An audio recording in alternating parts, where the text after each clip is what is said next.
mga palangga, good morning, good afternoon, and good evening. Kung saan sulok man kayo ng mundo. Andito pala kami sa Tangadan Falls, mga palangga.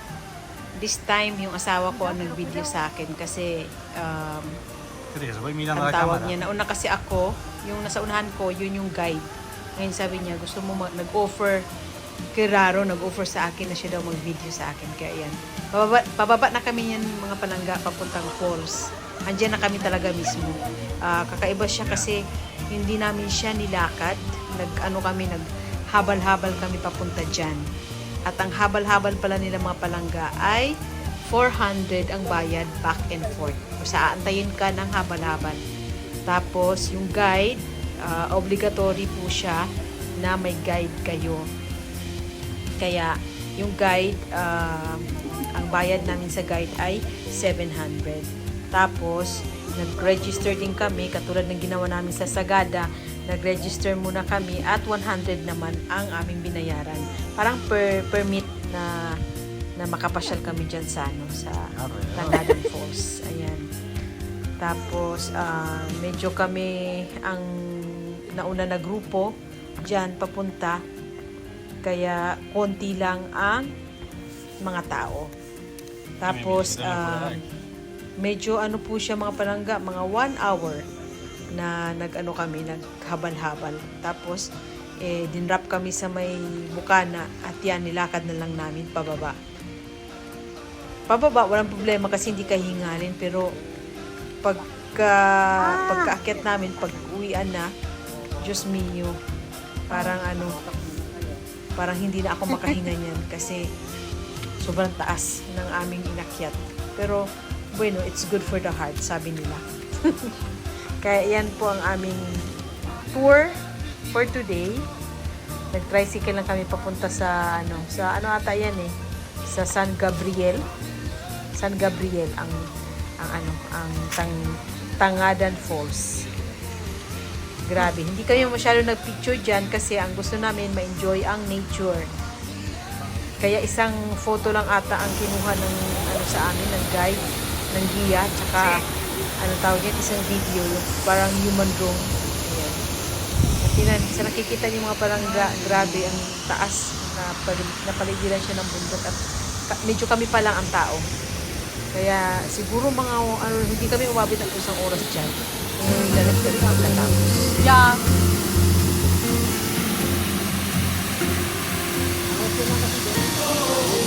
Kaya akyatin mo muna.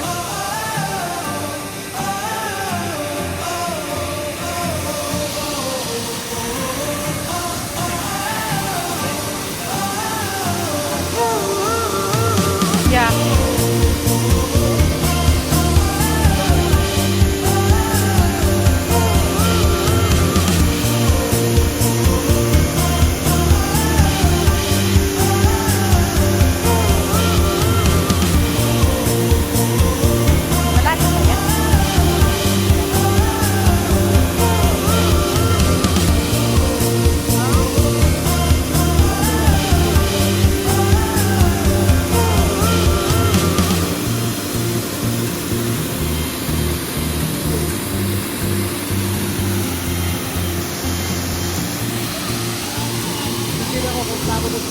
Sige.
nakita lang kita doon ah. Nandito, nandito sa dagat.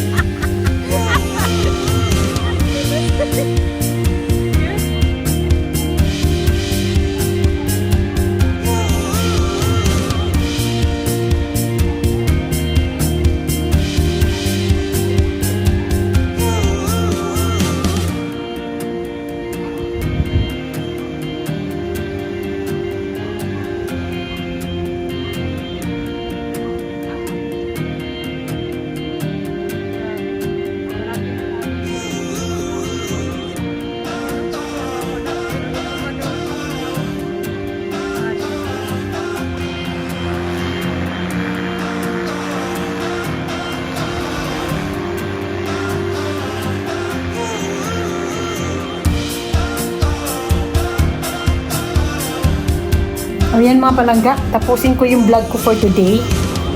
Kakarating lang namin dito. Galing kami sa waterfalls. Karating lang namin dito sa apartment. Umalis na yung aming ka-piso. Aming ka-share dito. Umalis na. Kaya videohan ko yung kusina namin mga palangga. Ayan siya.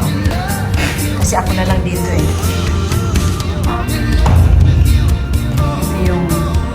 Yan yung sa taas.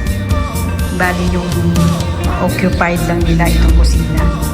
Kasi itong part na ito sa amin na to, yung room namin, tapos yung terrace namin. Pero maganda dito sa kusina mga palangga kasi nakikita yung diba? Crystallize siya. Nakikita siya dito. Yung isa ando no, nag-surf. I-focus ko nga kung kaya. Yung sa crystal. Ayan. Siya yan. Nag-surf, ayan. Ay. 2 hours siya dyan. Kaya, natulog mo na ako. Ayan, umalis na sila mga palangga. Kami na lang dito. Mamayang 2. Meron na naman bagong papasok. Yan yung mga pinagkainan nila. Sila din na naglilinis. Then, kompleto siya mga palangga. Pwede ka magluto. Ito yung basurahan. May mix. Ito yung nabubulok. May toasted. May microwave. Pwede ka magluto. Tapos may cabinet dyan. Tapos in case, ayan yung kanyang name ng apartment. In case of emergency, nandyan yung mga number ng mga staff. Kailangan mong tawagan. Ito, mainit na tubig, malamig, yung ref. Wala, ito laman ata ito. Nandyan pa pala ata sila kasi may pagkain man. Pwede ko dyan mag-stock. O, diba? Ang linis. Malinis siya mga palaga. At saka maganda talaga yung view. Yung view niya. Nakikita dito habang nagluluto ka, nakikita mo yung dagat. At yes. Gusto mong lumabas. Mainit kasi sa labas mga palaga. At least dito, aircon sa loob. Yun lang. Tapos dito, nakikita kami pag dun kami umupo. Pag bumaba sila, nandito sila sa kitchen, nakikita nila kami sa terasa. Pero kami, hindi namin sila nakikita dito sa loob. Unfair. It's unfair. Sabi ganun. Ayan, pasok na ako. Kasi ito yung room namin. Tapos yung, alam niyo ba mga palangga, yung CR nila, automatic. Automatic yung CR nila. Ayan, wait. Ayan, meron siyang exhaust fan dyan. Magkabilaan. Meron din dito sa kabila. Meron siyang hot water.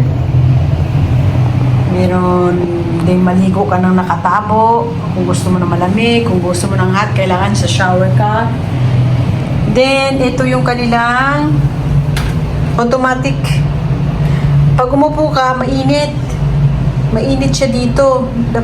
Kaya si Falta, para mí si Falta eh. Kasi nasa Pilipinas naman, mainit naman eh. Pero umiinit yung puwet mo. hindi lamigin ang puwet mo. Tapos, andito yung mando. Pag gusto mo maghugas ng iyong tsulalat, ayan. Gusto mo puwet lang, ayan. Tapos patayin mo. Meron naman girl, boy. Ayan. It's nice. Ewan ko lang magkano binayad ng asawa ko dito. Siya ang nagbayad lahat ng aming alojamiento eh. Ayan yung terrace namin. Ang ganda lang talaga ng view, nakaka-relax. Para lang yung sa bahay namin. Kaya lang yung sa bahay namin, hindi ko natatambayan kasi walang atip. Ayan oh, anakaw nga yung atip nila mga palangga eh. Ayan, at dito ko natapusin ang aking video. Kasi hindi ko ma-timingan videohan yung isa na nagsisurf kasi sobrang layo. Ewan ko. Yun oh. Sobrang layo niya. Nakaslipis, alam ko eh. Nakaslipis siya ng black. Ayan, yung ko nakakuha na yan ng ula. Ng anon. 2 hours rent. Yan siya eh. Ayan. Tsaga lang talaga. Mad.